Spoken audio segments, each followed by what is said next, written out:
everyone. Happy holidays. And I am glad to have you here. If you have not done so yet, please hit the subscribe button down there. I would greatly appreciate it.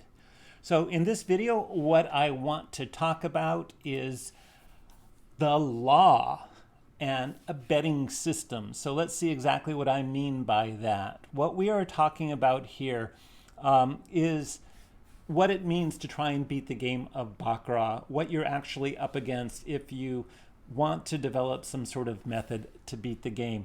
And I'm going to discuss this in the context of an email that I received from a reader. And I was given permission, I asked and was given permission to republish this here.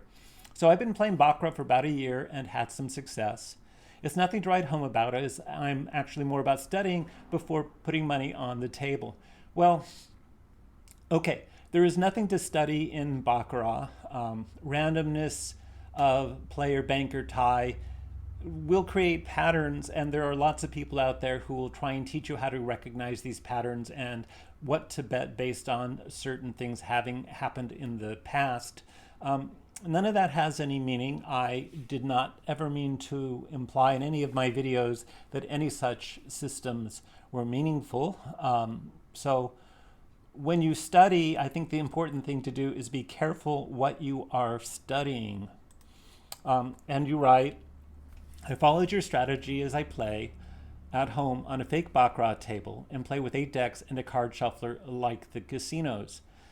So yeah, it's nice to just test things out at home, but let me just say that that will be far too few shoes to really get any definitive answer. And let me just say what the answer really is, that you will lose in the long run at the expected rate.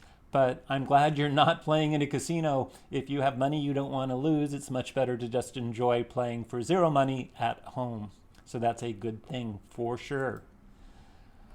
All right, I placed a banker bet every hand for 4 shoes. My first 3 shoes, I came out ahead by 3 hands, but the last shoe, the banker was beaten by the player by 10 hands. And Tim went ahead and actually showed me the scoreboard from this shoe. So let me just say that in some of my videos, I have put out this system of only betting banker and betting it at the table minimum. And you can see in this particular shoe right here that the player won 40, the banker won 31. So if you used my system, you would have lost, well, since you're only betting banker, you would have lost 9 more times than you won. And when you win, of course, you have to pay a commission. So this would have been a bad result for you if you used my system. So look, my system is based on you losing the least amount, it's not a system for beating the game, all right? It is a system to minimize losses. And minimizing losses means that you understand that there is a very straightforward law. And what you write is, can you explain in simple terms how to play every hand and describe what would be the outcome based on numbers in simpler terms than what's on your website? Yeah, all right. I have a PhD in mathematics, and you know, that's my world is numbers, and I've lived in that world my whole life. Just really from my earliest days, I can remember doing multiplication tables at age 5 just for fun. So yeah, it's been kind of a different world for me and what is inside this brain from the typical person out there. And unfortunately, I cannot explain the law without some reference to math. So here it is. This is the first law of gambling. So if you want to study anything, this is the thing to study. This is the law that on average, the amount you will lose is the total amount you bet. And that is across all the hands you play, not just one hand. That's for your entire life, right? Times the house edge. And if you make different bets at different points in your life with different edges, well, each of those will be a certain amount you're going to lose, and you just add all that stuff up. And there's nothing you can do about this. This is the amount. Now, you're not going to lose exactly this amount. Some people will get lucky and they may do better than this. Some people will be unlucky and do worse than this. But if you were to make a prediction about your particular future, this is the formula that lets you predict your future. And there's nothing you can do to change that. So if you want the prediction for your future to be that you will lose, then this is the formula that establishes that. This is an absolutely fundamental law of the universe, like E equals mc squared, or gravity, or 1 + 1 = 2. And just because you don't understand it doesn't mean it isn't any less profoundly true. This is absolutely true. You will lose at the rate of total amount bet times house edge, plus a little bit of random chaos that is completely outside of your control. All right, so if we want to not lose as much, there are only two things that we can do. One is we can reduce the total amount we can bet. And how do you reduce the total amount you bet? Well, one is that you skip hands. You don't play every hand. Another is when you do put money out, bet the table minimum. So those are the only two things you have control over on the left-hand side of this equation to reduce the amount you're going to lose. Not playing or betting as small as possible. Now, on the right-hand side, that's another factor, right? We want to reduce the house edge of what we're playing against. The smaller the house edge, the less we will expect to lose. So we want to always make the bet with the lowest house edge. And so this is where my strategy came from that you were quoting about betting banker. It is the world's greatest Baccarat betting strategy. You cannot do any better than my strategy, but you will still lose, all right? So all those people out there who said, oh, Elliot's giving a winning strategy. No, I'm giving a loss minimizing strategy. So let's go through this.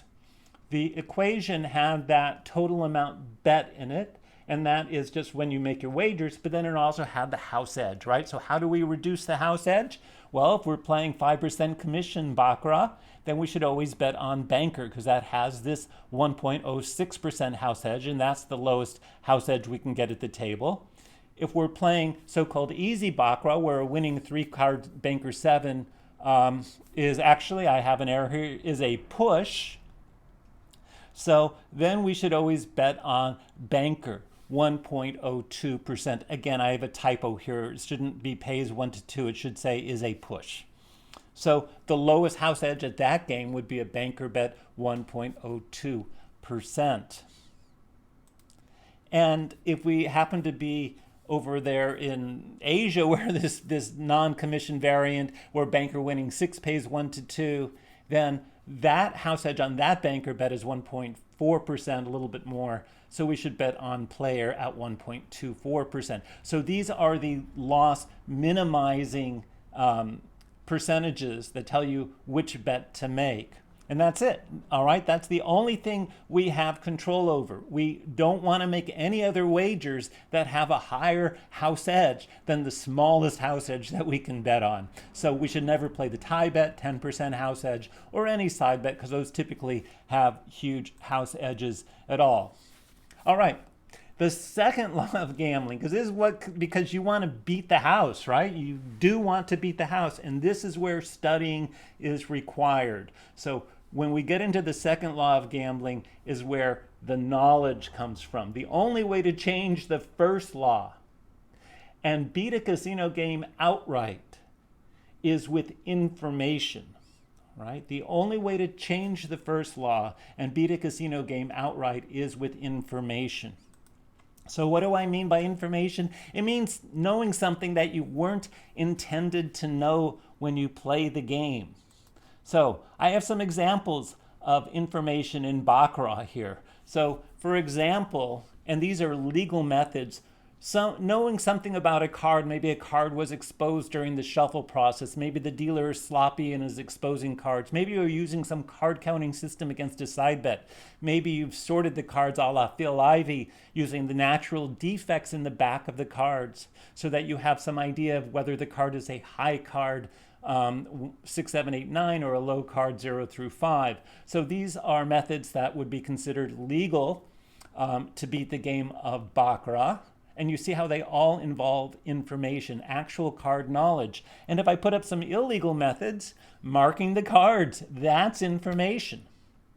Cameras that have been embedded in shoes or up someone's sleeve so that they can see as the cards are riffled the exact order of the cards. These are methods that have been used to beat the game that are cheating, that are illegal, even a camera in the shuffle room so you can get the exact order of cards. You see how each of these methods over here, these are all methods that allow you to beat the game outright, and they're all based on information. So you can see the difference between these things and some sort of follow the patterns type of method, or some betting system where you double your bets, or you follow some progressions, or some, let's bet big when this happens and small when this happens, and player here and banker there. That's all nonsense. That is just nonsense. Anybody who tells you that stuff is anything else than nonsense is a scammer, a liar, a fraud, or maybe they just have a huge ego and they're just a delusional liar. There's so much of that goes on. So pay attention to this second law.